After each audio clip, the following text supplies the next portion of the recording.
Thank you for tuning in to Circling Dialogos and my conversation with Jordan Hall.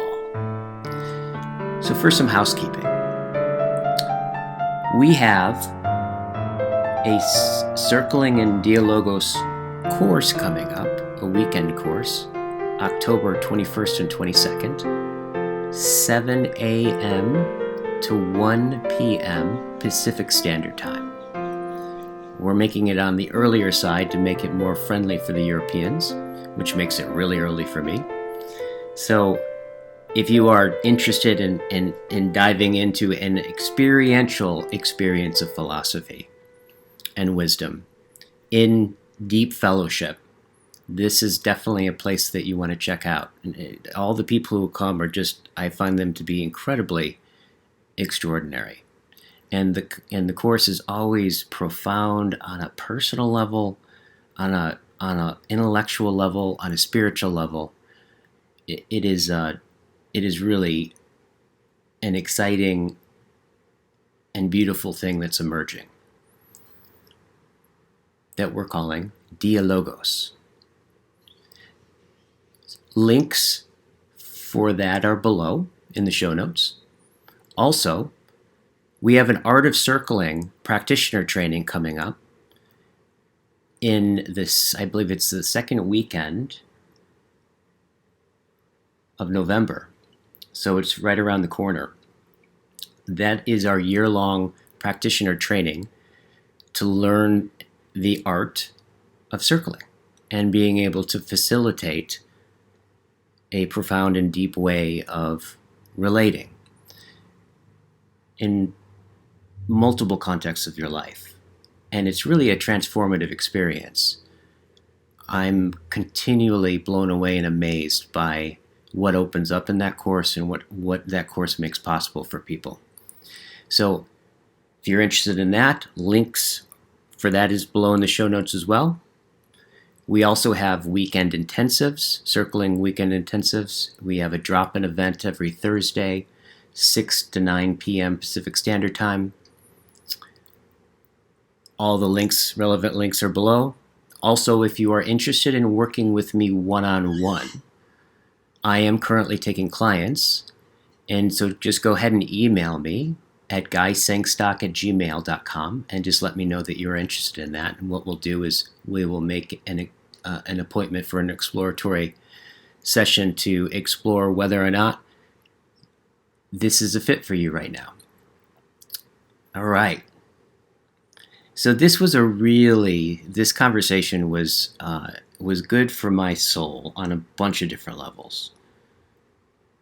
With all the current events happening in Israel, like I've personally been noticing, I've been watching everything I can get my hands on about it. I've been reading about it, studying it. And I think in some sense, why I'm doing that is because on some level, I don't quite know exactly what I'm looking at. And a few days ago, I read a tweet by Jordan Hall that gave me the feeling of something like an orientation in the right elevation, you could say, upon which to begin to look and apprehend what's happening there. And following that thread and articulating that really led to a pretty dynamic and really rich conversation, and I learned a lot from this. And so I hope you really enjoy this conversation, and thank you so much for tuning in.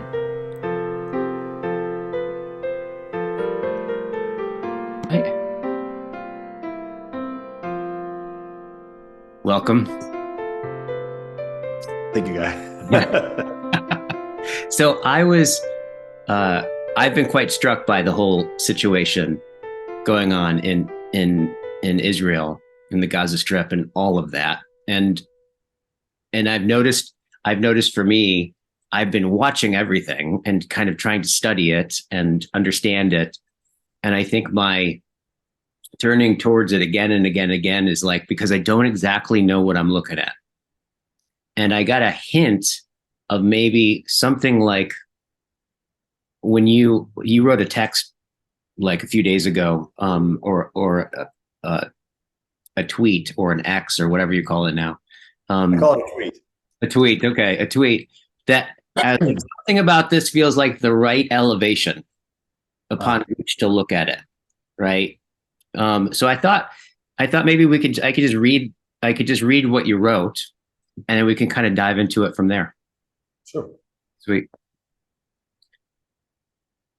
The past 7 or so years has seen our environment dominated by two polarized and low nuance attractors, roughly Team Red and Team Blue.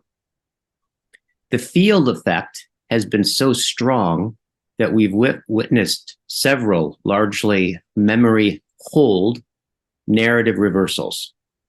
Anyone remember the great mask reversal of 2020?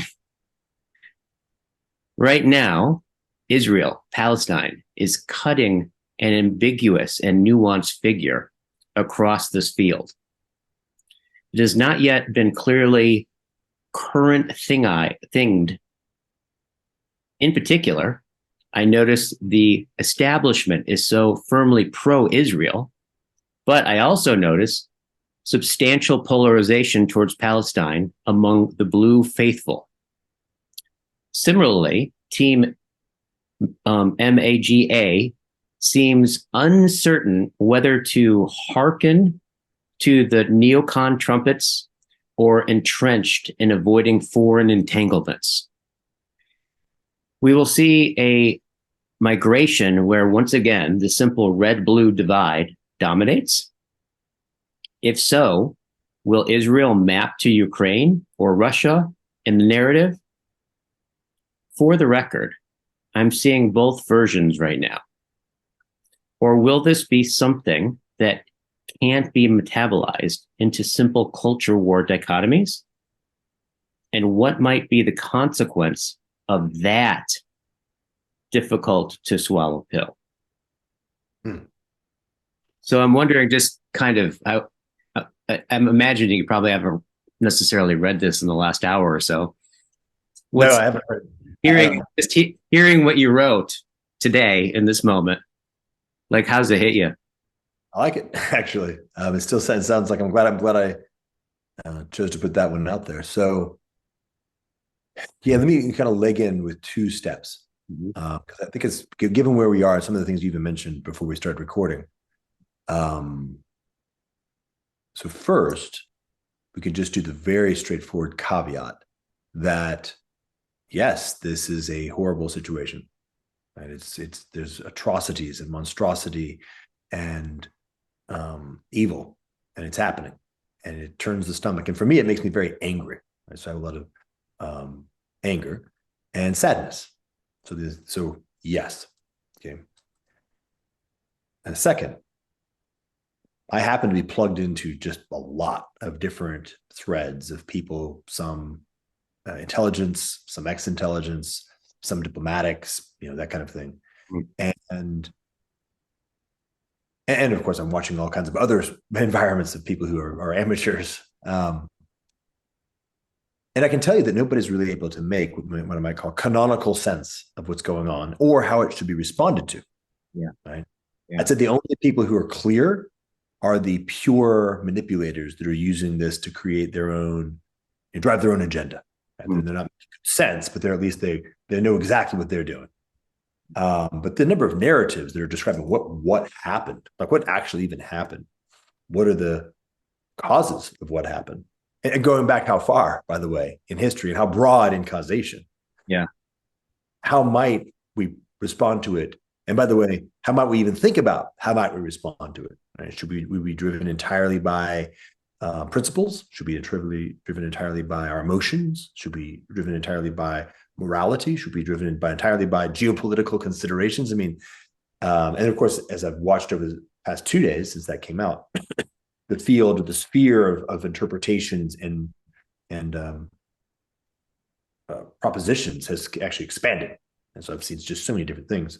So for me, what happens when those two kinds of experiences are happening simultaneously? It was very similar to what happened during the early COVID days. what I do is I step out and say, okay, what is the most that I can learn from what's happening here? My agency is effectively zero. There's effectively nothing I can do. I can do to actually solve any problem. I mean, maybe I could be kind to people who are hurting, yes, but nothing I can do to actually solve the problem at a geopolitical level. And certainly me typing about my theories about what's going on, just going to add to the noise, not going to add any signal. And so this is why that tweet came up. I was like, one of the things I've definitely noticed again over the past 7 or so years was that we do have these very powerful narrative attractors that all stories are intrinsically complex and all stories are intrinsically nuanced. But the world we've been living in is one where every story has to break almost like a particle accelerator. It has to break one way or another. And it sort of settles into one version, which is Team Red's version, another version, which is Team Blue's version. And that's that. And they get solidified. And over a relatively short amount of time, everybody else gets selected in or just evaporated out. And then that's the thing. Yeah. And I've been calling it becoming current thinged. Right? Yeah. Current thing has a dominant view and it has a counterculture or opposing view. And that's sort of all you've got. And you're now sort of identified by which of those two views you've selected. And those are the only choices you've got, which is, of course, it's absurd. So here's something I can say categorically. We, humanity, collectively, is definitely not going to vaguely be able to address problems like what's going on in Israel right now with the mode of sense-making and the mode of agency that we currently have. Yep. So if I want to solve that problem in any way or play any positive role, I actually have to solve this problem over here, which is how do we actually find a better way to collaboratively make sense of circumstances and then collaboratively make choices about what we might do. Right now, it's just a complete mess. So the diagnosis, the inquiry was, this is like an event that I've noticed has created some breaks, right? There's skews, particularly in the context of Ukraine, right? Because Ukraine has the characteristic of a military intervention, and had the characteristic of one where the establishment rapidly and aggressively, right, came into the Ukraine. Ukraine is the good guys, Russia is the bad guys in a very bad way, and the blue faithful, which some people might effectively the people who are ideologically on the left, connected, like snapped into that, and that became the dominant narrative. And then MAGA, by the way, is how I write MAGA or Trump supporters. But it's a larger field than that. Then a counter narrative popped over here, which was more of a skeptical, and there's like a minority of pro-Russia, but more of a anti-war or anti-US intervention, or should we be spending $100 billion in Ukraine instead of dealing with, pick your favorite subject over here. So then you had a counter narrative, and that was basically how it polarized. And we've seen this polarization with all kinds of things, even things like masks, which was so unusual. There's nothing about masks that should intrinsically be political. But as soon as it shifted, I don't know if you recall, but back in the beginning, if I recall correctly, it's long enough ago, but I remember it's either masks or something else, but it was like Republicans, or more specifically the MAGA crew, were like wearing masks, and people on the left were making fun of them. And then it flipped, and suddenly masks were in blue, and anti-mask was red. And so we've got this weird environment where if you're on the left, you've got to be pro-Ukraine, pro-mask, for example, pro-vaccine. And if you're on the right, you have to be America first, not funding foreign wars. You have to be anti-masks, or at least highly mask skeptical. And what was the other one? Like a mask Nazi, like. No, yeah. So now the question is, what happens here? Is Israel in this story? Do they become Ukraine? Yeah. Right? Everybody on the left is sort of masked behind Israel, and let's go do this thing and support Israel at all costs. And over on the right, it's like, well, no, non-intervention is not intervention. And let's just take care of business at home and let them take care of their business. We've supported them enough, or something like that. So does it go there? Yeah. Or is Hamas Ukraine? Yeah. You saw this thing where Harvard split. It was beautiful to watch generationally, where the university was didn't say anything. They were silent. Yeah. A number of student groups came out in support of Hamas. And then a number of aged boomer former power players, like specifically, was it Larry Summers? Is that the right guy? I think so. Who was formerly president of Harvard, wrote an open letter saying, this is bad. This is what the hell's going on. This isn't my Harvard. Yeah. At one point, by the way, enough people wrote, attached that open letter. Steven Pinker, I think, was another one, where the university eventually kind of came out with the super kind of a mealy mouth, please don't be mad at us kind of a thing. But there you actually saw a polarization that was effectively the blue side, where the boomer elites went this way, but the young people went that way. Yeah. So what's happening? Will we watch it? Will the kind of the young people eventually snap over here and you get a nice, clean, this is the party line, this is what is true if you're part of this team? Right. Or will it break generationally? I'm noticing on the right, this also seems to be breaking generationally. Right. The more neocon and legacy Republicans, sort of the Mitt Romney class, are strongly Israel. What's the guy's name from South Carolina? Lindsey Graham. Yeah. Playing his role in a caricature, as a caricature. Yeah. But the kind of the millennial side of the Republican crew are more skeptical of being involved in intervention. Yeah. So in that case, you've actually now got this interesting new divide, which is more of a boomer millennial divide, not a red blue divide. Now the millennials, of course, in this case would also be even further polarized, where the blue millennials would in this case be sort of pro Hamas. Yeah. And blue or the red would be, I don't know what they would ultimately be, like not interventionist, just stay out of all this nonsense. Yeah. And the question is not which one of those is correct. That's definitely not the question. Yeah. Or maybe even a prediction about how it's going to play out. Although that's useful. If you do a prediction, you now have a model you can test to see what happens. But for me, a curiosity, as you saw in the tweet, are the attractors still so strong that they will bend even an event like this, which is so complex? Yeah. The reason why people breaking this was the event's complex. Yeah.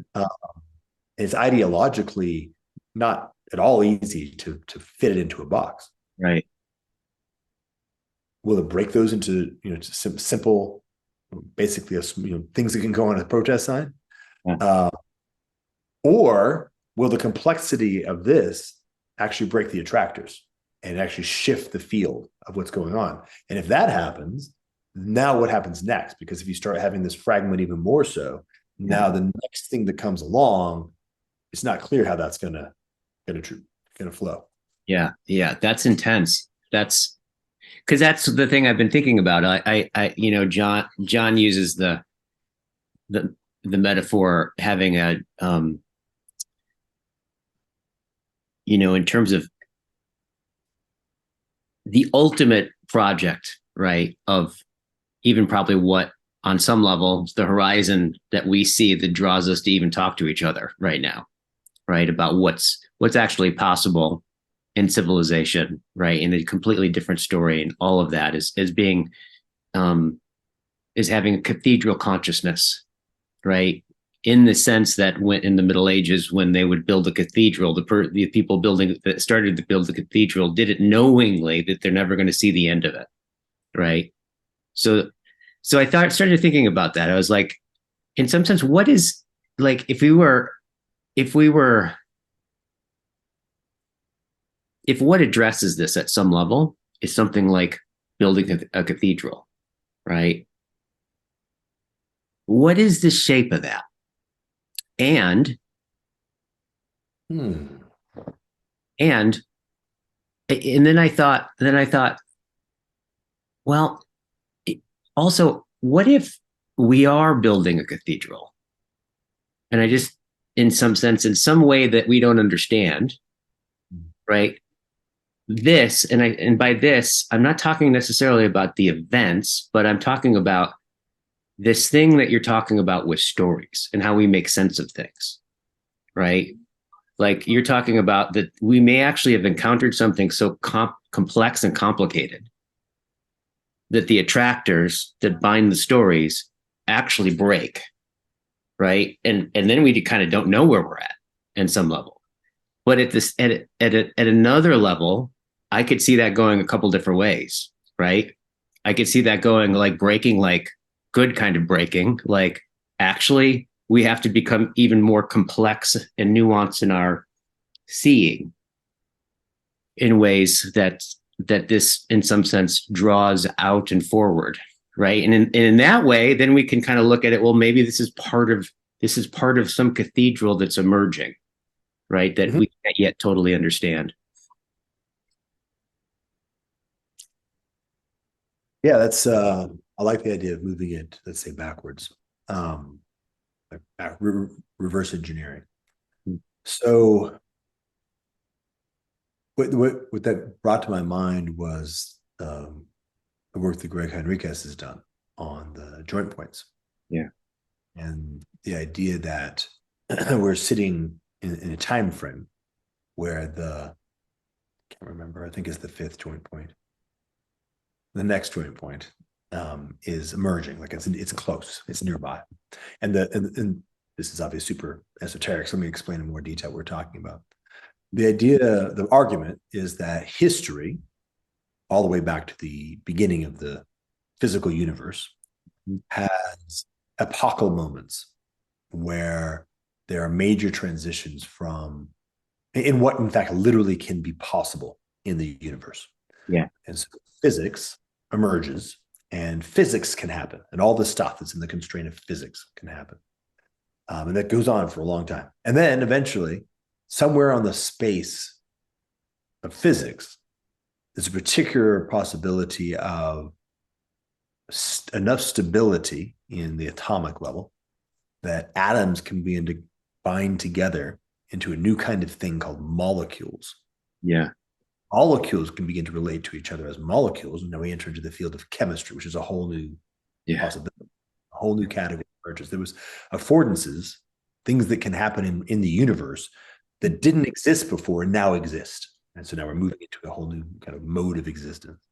And he calls that linkage from physics to chemistry, that kind of linkage, a joint point between two kind of layers. Yeah. And the chemical layer has a joint point, which leads us up to the biological or the organic layer. Yeah. The organic layer leads us up to the neurological, or what he calls minded animals, which contains the notion of behavior. And then this particular minded animal, Homo sapiens, creates another joint point to culture. And what we're seeing happen in Israel is culture. Yeah. Right? Cultures compete with each other. They compete with each other. They compete with themselves. They learn from each other. They force each other to grow and shift and change. They kill each other. They mate with each other, like we've been living now since the emergence of Homo sapiens in the field of culture, exploring the space of culture. And the theory says that we're now at the end of that journey. And I can give a little bit of my reason why I believe that's true. But that we've explored the space of culture quite a bit.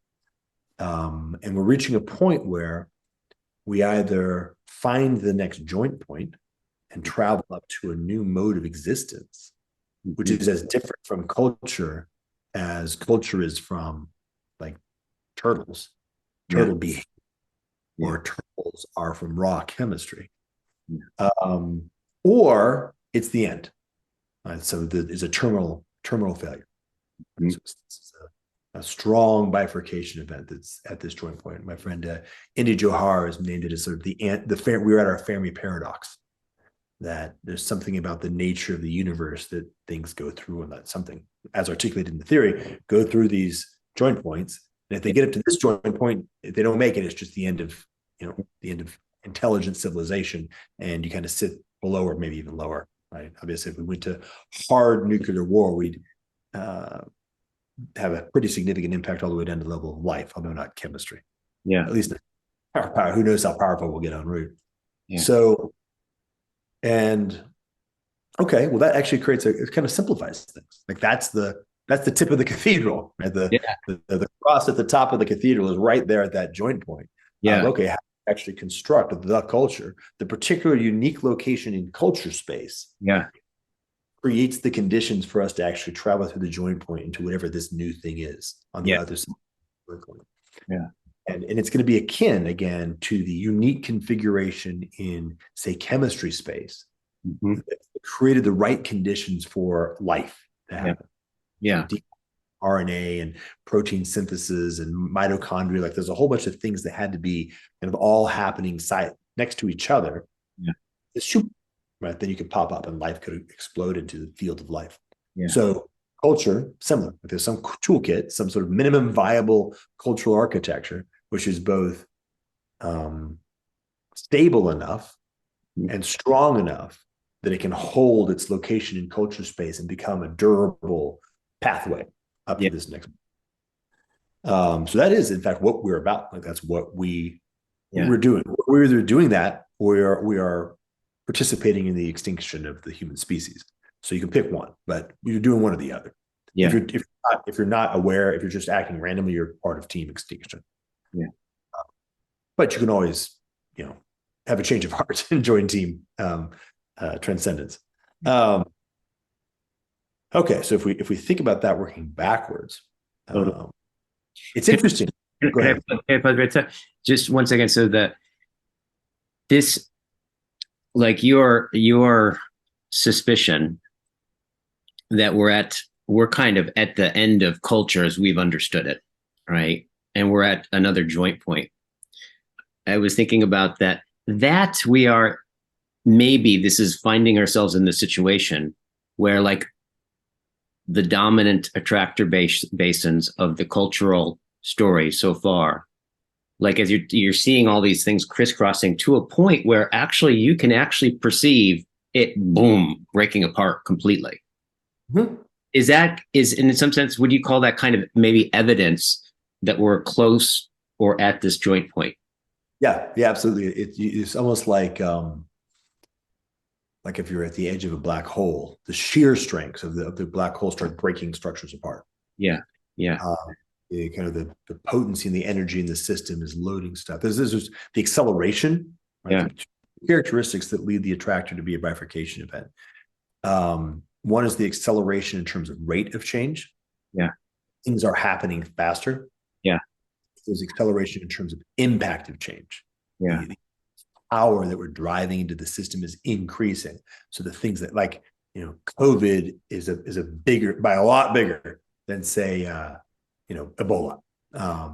There's just a much bigger impact available. And Ukraine happens, and we're all like, wow, we're getting pretty close to World War III. And then this happens, and everybody's attention has to zap over there. And as they faster and faster, and the stakes get higher and higher, you either solve that problem, like really categorically forever kind of solve that problem in a way that we've never had to and never could and never have, or the dice fall wrong. You roll snake eyes and it's over, right? And remember, this all began really. Did we talk about Oppenheimer, the movie? I think we did the last conversation a bit. Yeah. You ever get a chance to see it? Oh yeah, I saw it. All right. So the very last scene, right? The very last scene where Oppenheimer's watching the water droplets fall in the river, the concentric circles are flying around. Nolan, put the notion of the water droplets look like nukes hitting in the spring. That's not what I saw at all. What I saw was there's a game theoretic arms race dynamic that once you drop the A bomb, now everybody's racing to get A bombs, and now everybody's racing to get the H bomb. And once it gets the H bomb, now everybody's racing to get the H bomb, and everybody's racing to get ahead, right? So it's a horizontal dissemination and a vertical mandate. If you follow the logic of a game theoretic arms race that has horizontal dissemination and a vertical mandate, you eventually have what Schmachtenberger termed an inexorable self-termination. And you power that you're dealing with and the number of ways that power can actually be activated reaches a point where just stochastic chance means that you end up creating enough of a bad effect that it brings everything down. Right? And we should layer on, just to be very clear, we're living on the most complicated civilization structure by many orders of magnitude that has ever existed. Right? Yeah. And so it only takes a very specific fracture of that. Think of it like a very tall tower. Yeah. Skinnier as it gets taller. You hit it just the right way at a certain point, and a bunch of stuff starts falling down. I mean, we're very far away from like 85% of people make their own food, or even 75% of people food comes from 300 miles of where they live. Right? We're effectively, nobody in the Western world is anywhere near any food. Yeah. I don't even know what the numbers are globally, but I'm sure that if you were just sort of populate it out, nobody's vaguely self-sufficient. And so global supply chains are mandatory for just basic food. Yeah. And fill in the blank, you can, all over the place. So, and those supply chains have a breaking point, right? They're fragile within a certain level. And if they break, then that creates cascade effects. Right. So the problem is the energy of the perturbation doesn't have to be everybody nukes everybody, like the World War or the 1948, 1949 kind of mid-century, oh my gosh, we're going to kill everybody with a nuclear exchange between the Soviet Union and the United States. It's on the board, but an appropriately placed EMP can create a similar catastrophe. And who knows how far away we are from like roving swarms of autonomous drones able to take out like shipping containers, ships or something. And global seaborne transportation stops, and that's that. Like if you can't solve that problem in a couple of months, everybody's starving. You start having chaos everywhere. So that's kind of like, I'm playing the imaginative doomer game, but the point of it is the field, as you continue to escalate in potency of what you can do, distribution of that power into a larger field of agents, and the amount of shit we have to hang together for it not to fall apart bad. Yeah. You get to the point where you just roll the dice wrong once, and if everything is really rough, right? So that's the thing that this joint point has to be able to categorically resolve. We actually literally have to come to what I've been calling active peace, where peace is no longer the absence of war. Yeah. It's the presence of an increasingly robust, like healing and participation that people are moving forward in that direction. So it gets stronger and stronger over time, as opposed to like a temporary hiatus between wars, Yeah, totally. Yeah, totally. And that kind of active peace, right? Where people are aiming at it and coming together in that aim in a way that binds it, perpetuates it, draws it more, right? Is that beyond the joint point? Is that like the first level of the placing that what you're talking about? If we get to that, is that where we're like, are we leaving just culture and entering something new there?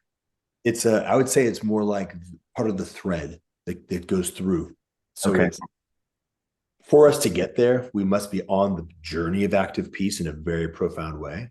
Yeah. And there are almost certainly minimum thresholds of establishing active peace for it to get through the joint point. Yeah. And almost like something's coming down from that location towards is what's pulling us through. Yeah, totally.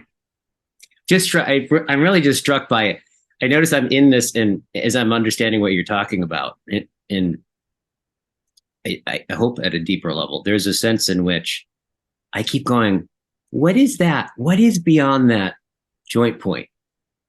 And I'm in kind of watching myself do that. It's kind of similar. It has this kind of similar quality of like an apophatic sense, right? Like whatever is on some, because I almost want to ask you the question, right? Like, what is beyond the joint point? What could that look like? And I noticed that like I'm hesitant in asking you that question because it's like, just seems like a sin or something to put that on you. It is, in fact, a sin to put that on me. So I will dodge it. I mean, we could do, what is it called? This is a term here. I think it's like negative theology. We can describe. Yeah. So it's akin. It will be akin in a weird way. Yeah. To, again, that transition across each joint point. Yeah. Yeah. It will produce affordances, or say possibilities. Yes. That are absolutely novel. Like they have not existed in the universe at all since before. Yeah. That's weird. We're not used to thinking that way. Yeah. I have a thought that the universe has kind of played all her cards, and reality has sort of revealed what reality is. We may not know it. We may not have discovered it, but it's there. No, the argument here is we're talking about absolute hard novelty. Like, Yeah. it could not have happened at all. Suddenly, yeah. I don't have to argue ontological novelty. It may have existed in kind of the portfolio of possibility in some kind of like transcendent realm. That's not the point, but at least within the actual universe, not available. Yeah. Like, Shakespeare, Macbeth was not available in the universe on second two of the existence of the universe. Yeah. Yeah. Gold wasn't available. So that we can start talking about those as decent hypotheses. Right. And also, life did not do away with chemistry. Chemistry still is very much going on, like in a huge way. It's still a massive part of the world. So culture and human culture will not be done away with. Yeah. It'll just be some particular kind of culture will suddenly be taking a much more central role in the nature of in the category of culture. Yeah. It will be kind of where all the fun stuff is happening. Like new things will be going on up here at this level, at this other kind of mode of existence. Mm-hmm. From a human point of view, it's a very, very good question. Right? This is very akin to the question of, what is a neuron's experience of being in a brain? Yeah. Yeah. Then I'm just very vaguely. College student who just smoked weed for the first time, kind of a point. Because the point is, we don't really know. We can do some of this now. Now the flip side is also true. Things from the transcendent, things that are actually eternal in nature, will always be true. So we can connect to those as well. Mm-hmm. And that's the best. And we should mostly not play science fiction speculation. It's fun. Yeah. Not particularly helpful. Yeah. No. Yeah. But something like theology, right? Something like, okay, what is the intrinsic nature of reality? What is the ontological order? Yeah. And how do we learn how to use that to guide our choices? Yeah. That's not just like useful, it's mandatory. Like that's the answer to the question. Yeah. So this is like what I said, like that, the thread coming down from the joint point down to is the more relevant aspect. Totally. Yeah. Cause you have this, it sounds like it's for this cathedral, right, to keep building, right? On some level, it's got to be bottom up and top down. It's at some level. And so what you're saying is, and this is utterly intoxicating to think about, right? Is just this sense of the top down, right, is something that isn't like an object of culture. It isn't anything you can point to and identify in that sense. It's like neither existing in the standard sense of the word, nor not existing exactly. It's some other thing, yet it's on some level providing the kinds of constraints that we can respond to without knowing it at that sense of things. It just, there's something, I don't know, it tickles, I feel a deep tickle thinking about that. Well, I can say that sounded right. Like what you were saying, there was that sounds right. Even like particularly the notion of constraints. Like, yeah, definitely constraints. Yeah. It's so intriguing that, who knows? Obviously, things have been going down in the area around Jerusalem for a long time. Yeah. It's not necessarily at all sort of statistically surprising. Yeah. And as we just look at straight geopolitics, there's been building tensions, and it's been sort of uniquely temperate for some number of decades. So it's not, again, statistically at all surprising. And nonetheless, the fact that it's so tightly bound geopolitically. There's so many different things. Like I've been watching the various discussions of like what's happening, what's likely to happen. So many things are entangled in Yeah. this. It really does have a like the bind that everything is bound to, and so it's and this looks rough. It looks like a very very bad, not just like Yeah. bad that people are being raped and murdered bad, but the beginning of a much bigger badness possibility, like Yeah. a spreading badness, like the itch in the back of the mind of like, ooh, Yeah. yeah, this thing doesn't look like. Well, maybe I'll say it slightly differently. The jackasses and pimps that are in charge of everything now, Yeah. neither are interested in nor capable of solving this problem. Yes. Yes. And the poor, well-intentioned souls that are kind of middle management required to solve this problem are Yeah. way the complexity and the entrenchedness and the diversity of interests and the velocity of what's going on. Yeah. I'll give you an example. This is just a snapshot example of like one possibility, but it gives a good frame. One thread that I was on proposed on the basis of intel that we're watching is that quote unquote Hamas forced everybody's hand, that the system was very primed, that Iran and Syria and Hezbollah and Jordan and Saudi Arabia, like, everybody's been in this very complex dance of trying to figure out who gets what. And Hamas was looking at it going, I don't like the way this might break, but if we make enough of a mess of things right now and force Israel to make the move that we think we can make them move, then we can force everybody else's hand. Right? Yeah. So this tiny little driver at the very bottom was able to intervene in a poised system to cause this cascade transition. Yeah. So, the United States and maybe China, certainly Saudi Arabia, are suddenly finding their choices constrained by the actions of, small, several thousand radicals in a specific location. That's, by the way, plausible. That's a plausible event. And the point is, we may be in a larger globally entrained system. It's hard to know. Right? It's hard to know how entangled things are, how much resilience exists in different areas and things like that.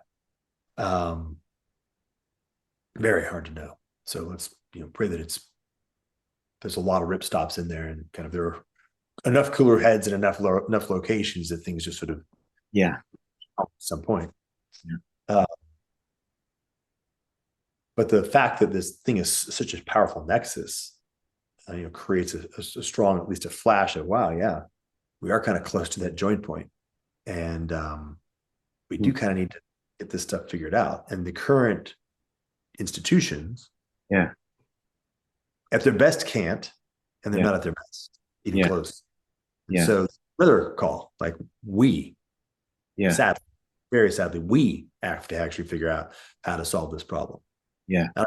I can't even, so I can talk about it from a distance and see how these things move here. The problem, the answer is how do we solve the problem? The only thing we got, and I have good reasons for articulating it, like for thinking this is the thing, is actually entirely hyper local. Like it's neither proper nor possible for, say, me to think about how I'm going to intervene in what's going on in Israel right now. I can do nothing positive there, but I can't do something in my neighborhood.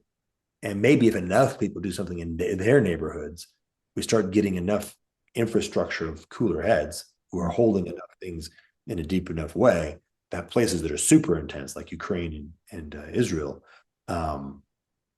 one, don't threaten to topple the whole thing down. And then two, eventually we can actually kind of surround them with coolness, stability, and put things out there as well. Yes, I mean, one of the things it's interesting that we found ourselves here, right? In the, in one sense, if we say that there's the vertical, right? And there's verticals that could either lead to death or something something beyond culture, right? That then transforms culture in ways that are hard to describe. Think we kind of ended up in the sense of the people in charge, the institutions currently, that they can't do it, right? So we end up back here. It's kind of up to us. And then there's this the horizontal, right? This kind of topological sense of this, if we can slip like from the bottom, in some sense, the bottom up, right? Like I got a sense of like there's the top down, the ineffable, right, and the bottom up. The top down in the sense of the toppiest top. Yes. Right? Not the top down from like the federal level. We're talking about the top. Yeah. Top and then the bottom up. Yeah. And that, I mean, in some sense, it's kind of straightforward. Yeah. Top provides the kind of the ontological structure. Yeah. And the transcendent guidance that allows the bottom to be intrinsically. Yeah. We don't coordinate with each other peer to peer. We don't have to create complex coordination structures because the top's providing that. Yeah. We have to follow that. Like we have to learn how to be guided by that and then how to actually do it. Right. And those are two distinct things we're all familiar with. Right. Yeah. It's one, we know what's right. It's another thing to do what's right. Yeah.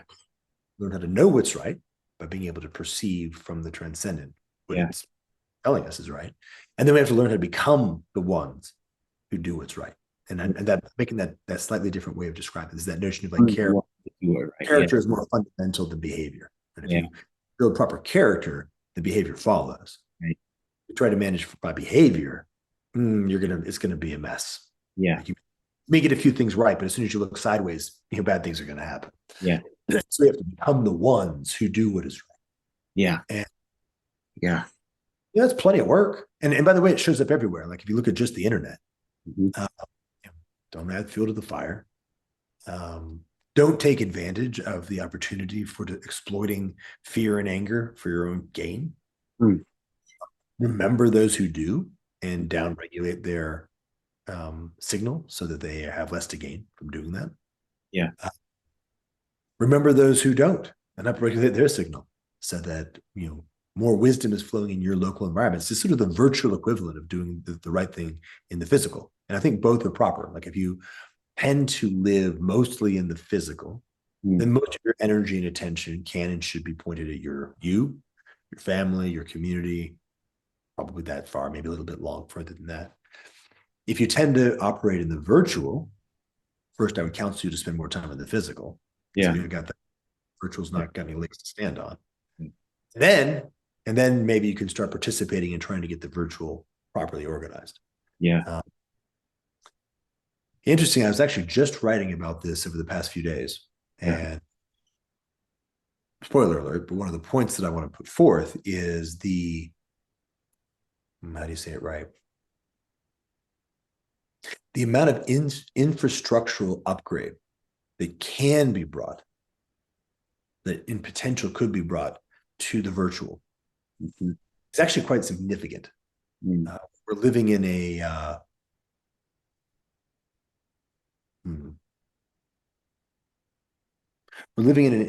internet that was largely cobbled together almost entirely as a combination of hobbyists and extremely narrowly focused commercial interests.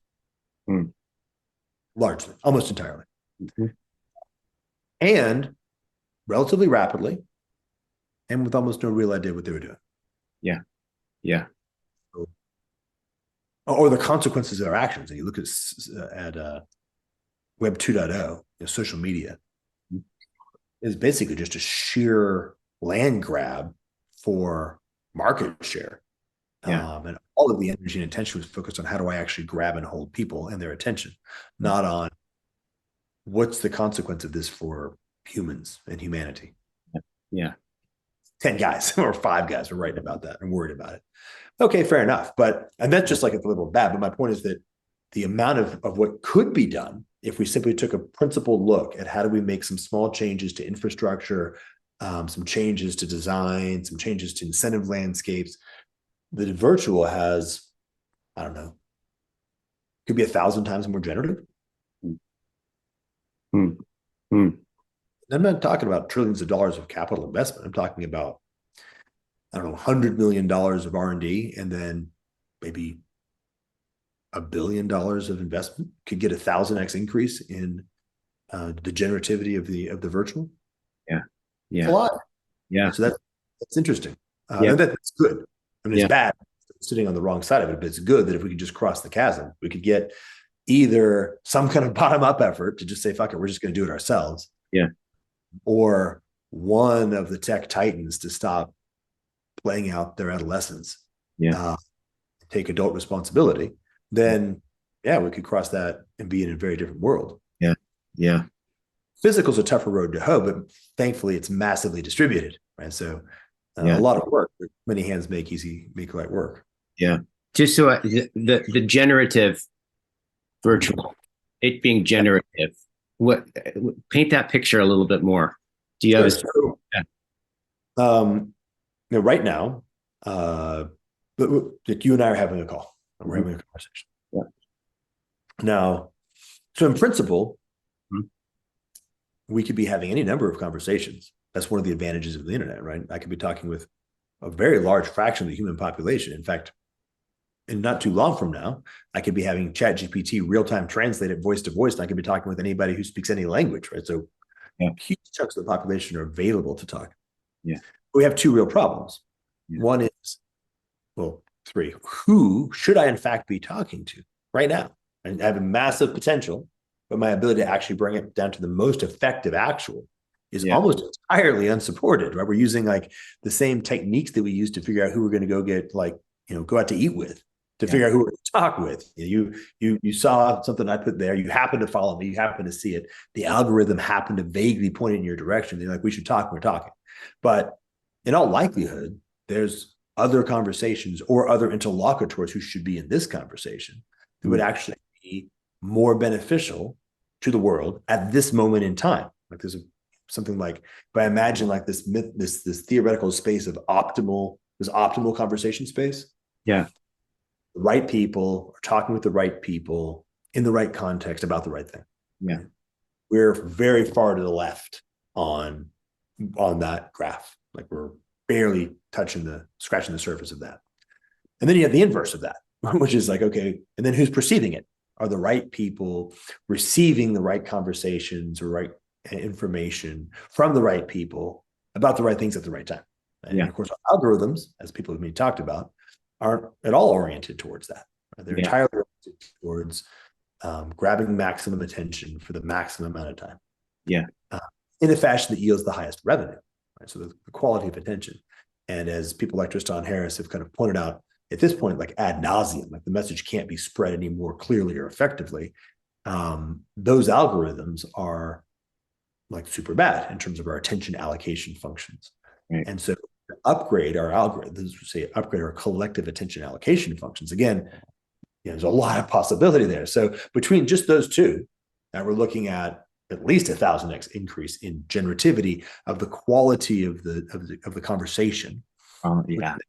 Productive or the generative collective intelligence, which includes things like sense making, like what's happening, or perception, what's happening, sense making, what does it mean, choice making, okay, what does it imply for what we can and should do, and then even ultimately agency.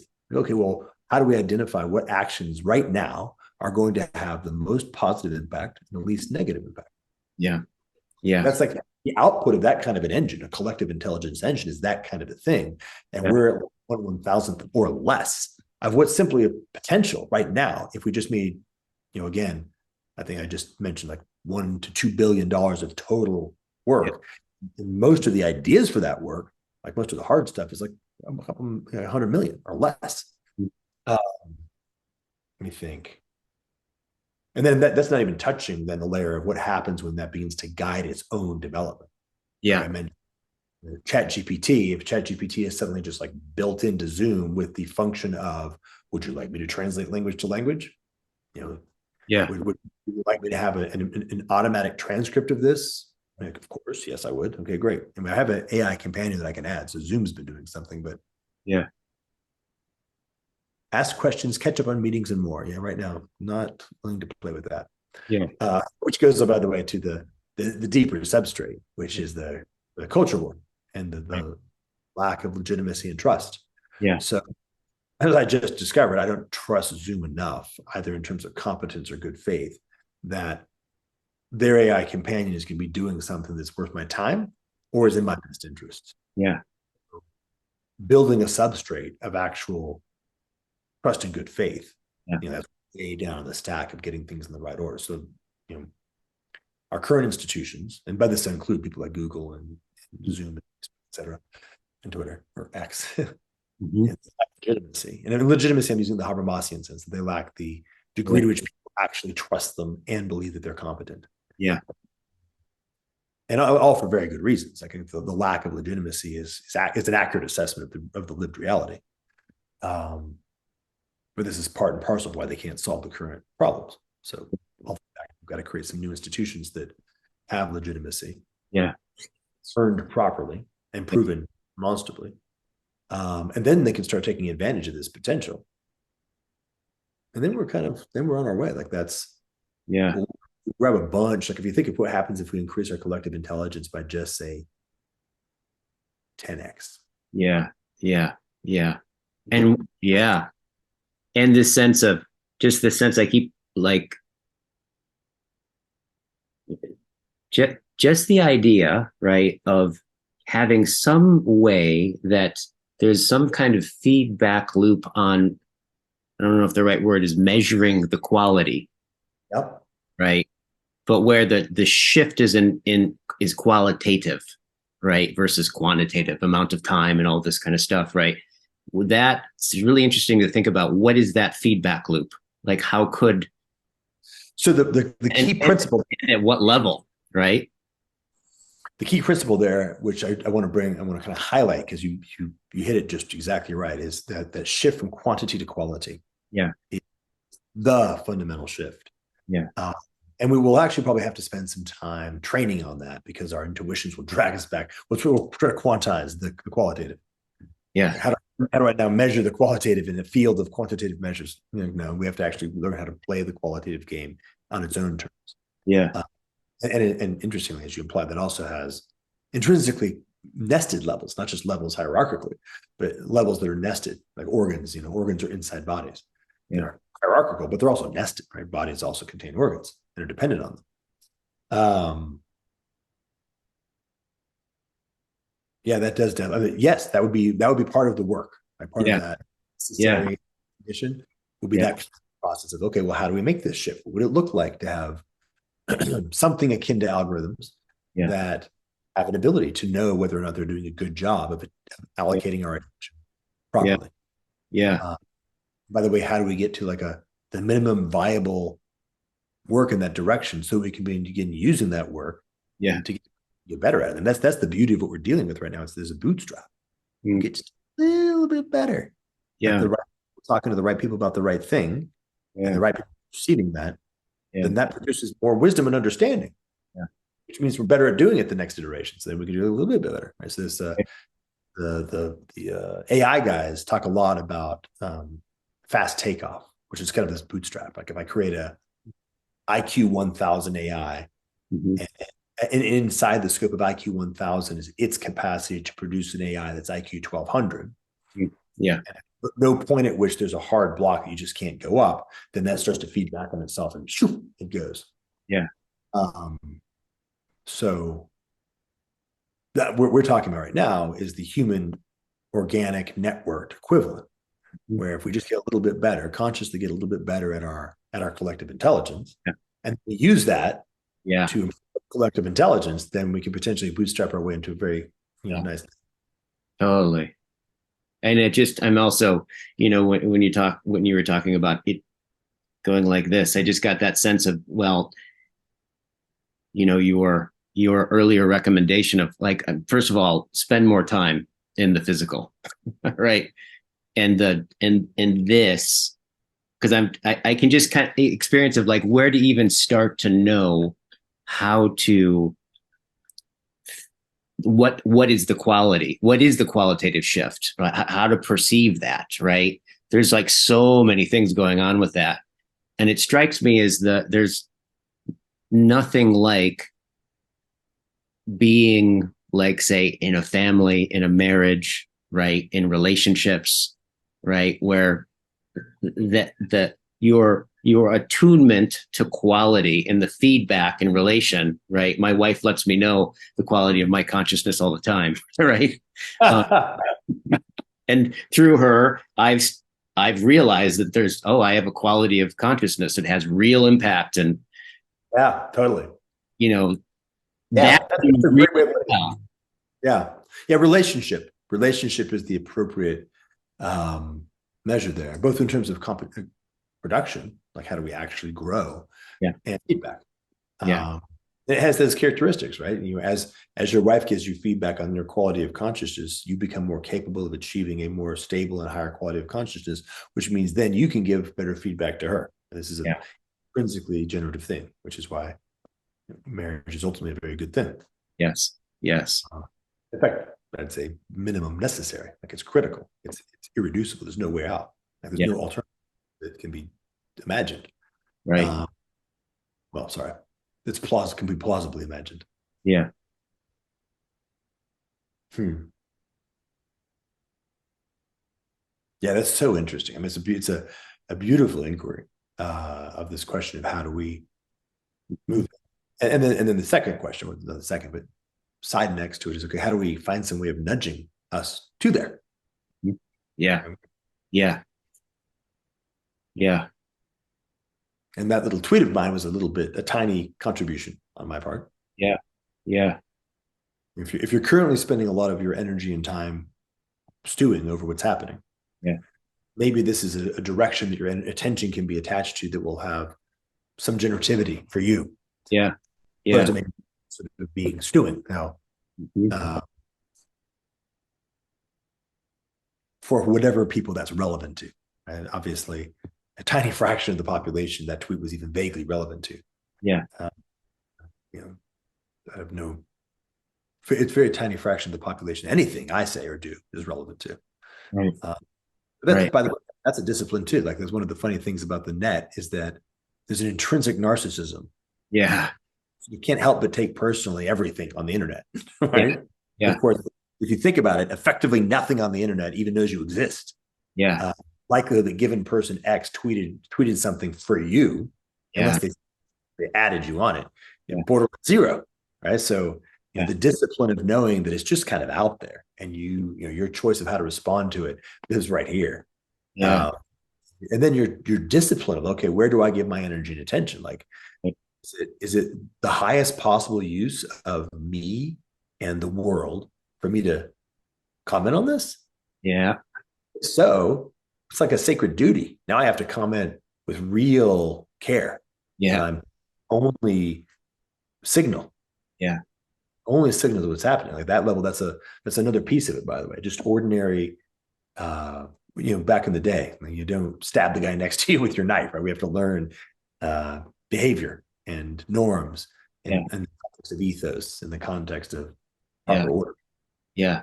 Well, just even asking yourself that question, right, is already so much, right? In that sense of like, where should I put my attention? What's the highest quality place to put my attention? And how do I know that? There's something about just asking the question is there's I'm it in some sense it's already there's a hermeneutic loop kind of some way where it draws back, or I find I'm already in the right quality space, if you will, right? um in asking that question and open to something in such a way. You'll be fun. Yeah, This could be done actually. It'd be fun to create something like a new chivalry for the internet, for social media, chivalry, yeah, where an individual can sort of put themselves forward to become a member yeah, of effectively, this is a guild, but I like the knightly guild sensibility. yeah, And where they agree to a code of conduct and to a method of juridic adjudication of their performance on that code of conduct and the consequences of that adjudication. And they wear that publicly. And so I am now what would it be, an acolyte or a journeyman or a novice in this chivalric order. And if I behave properly for a long enough period of time or some fashion, I can kind of level up to being a knight of the order. And the point there is that you have you take this responsibility that we're discussing, but you also attach to it a visible element that means that you can get better feedback. Hey, if you've noticed a member of the order behaving, then, feedback. If you're a member of the order, you see another member of the order behaving wrongly, feedback. And also if they're bringing nobility, also positive feedback. So you can effectively be cultivating reputation of your skillfulness in providing the right kind of behavior and support in the online environment. Yeah.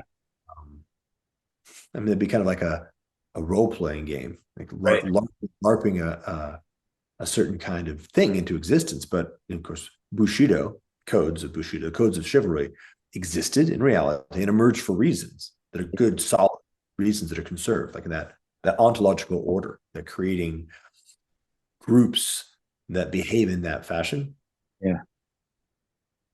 show up, that happens for reasons in kind of like, how would I say, plausibly in the kinds of cultures that bring us across the joint point. Yeah. Interesting. Really interesting.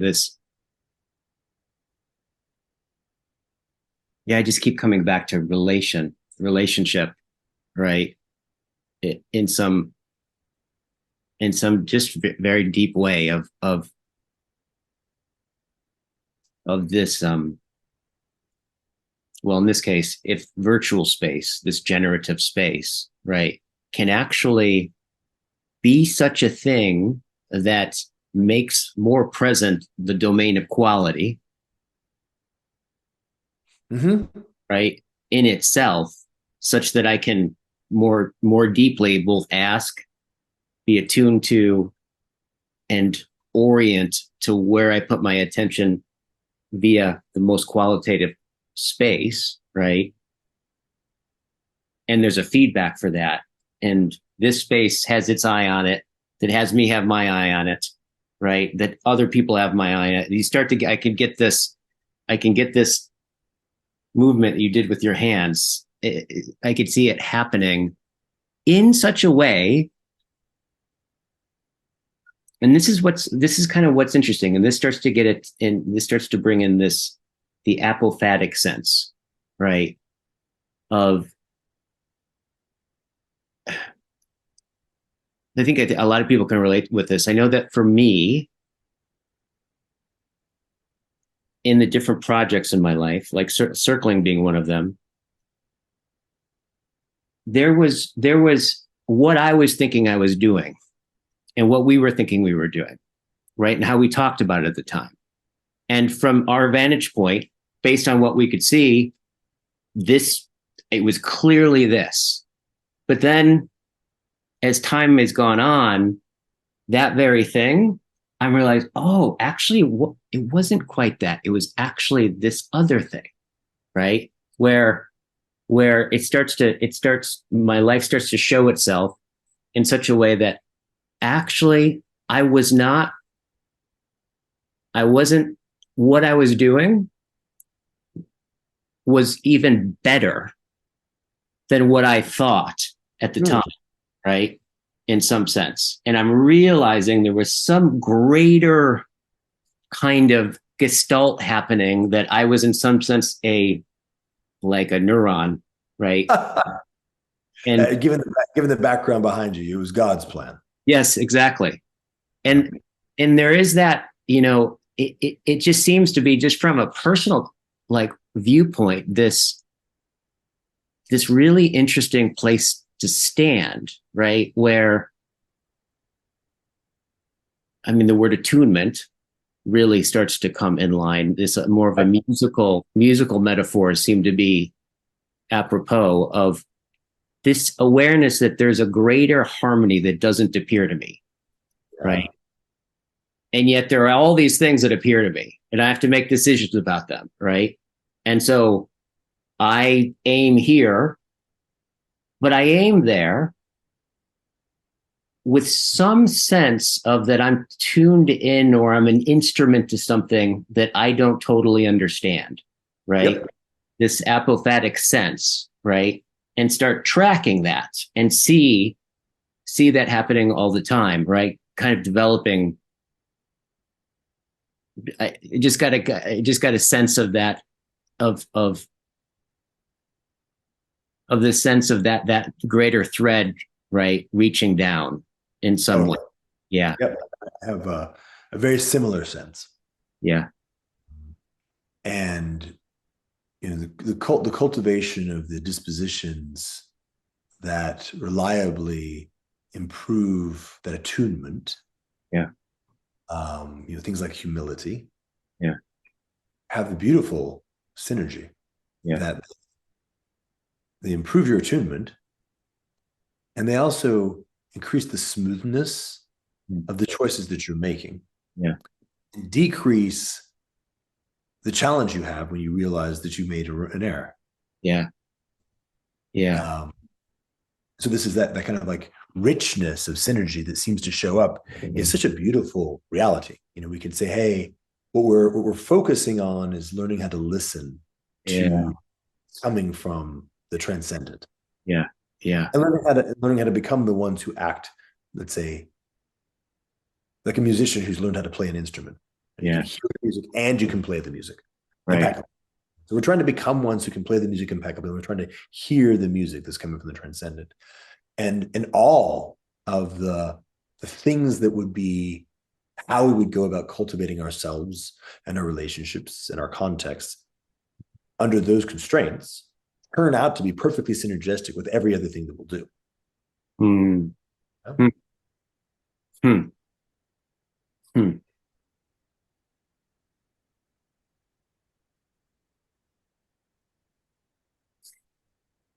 Yeah, something there's I'm getting a very, very yeah, there's a sense of I'm recognizing some kind of sense of Oh, sorry, quick caveat. please. Perfectly synergistic with every other good thing that we intended. Yeah, yeah, Trying to do bad things, then it will actually get in the way. yeah, totally. Yeah, and that sense of the good, right, where in some way that already in itself, in the Platonic sense of the word, it's like the good. It's almost it's virtually impossible to say what the good is, right? Because it presupposes anything I would say, right? It's already underway in some sense. So there's this kind of quality of a continual recognizing um, that it's already in some sense here, right? It's already even when I in the pain of moving away from it, right, presupposes that there's something that knows to hurt about that, right, and being attuned to that, right. But the closer that you get to it, you get these, I think, and so many of the Platonic dialogues are Socrates is like just teasing that out into this kind of ultimate or continual wise humility, right? The sense of that which is most real is the it's just so paradoxical, but there's kind of I can just feel this sweet spot, right, that you can kind of continually settle into, right, of being having a sense of the periphery of my vision, right, like be just as lit as the very thing that I'm looking at or the object that I'm looking at. Yeah. Nice. That's a good way of pretty way of framing it. Um, yeah, very similar sensibility here. That notion of locking on to something that has an orientation while simultaneously holding the whole or the larger field. Um, it's like a cross, Yeah. being very cleanly held in that fashion and moving in that way. Yeah. Yeah.